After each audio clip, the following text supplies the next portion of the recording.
আজকে আমি কলকাতার কিছু ছাত্রীদেরকে নিয়ে কথা বলতে চাই। তো তোদেরকে একটুকু লজ্জা লাগে না রে? ফালতু কথা একদম কবি নে।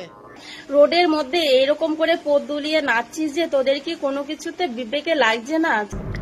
দেখো, ভূতের মুখে রাম রাম শুনে একটু হাসি পেলো আমার, একটু হেসে নি। একটা থাপ্পড় মারে তোর দাঁত করে ফালা দিব। হ্যাঁ, বলছি ওরা যদি ছাবড়ি হয় তাহলে তুমি কি শোন পাবড়ি?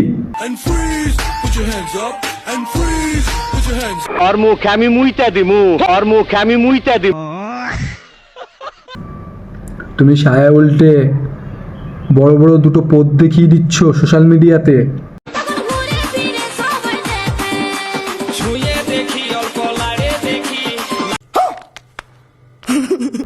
এটাকে কি বলে?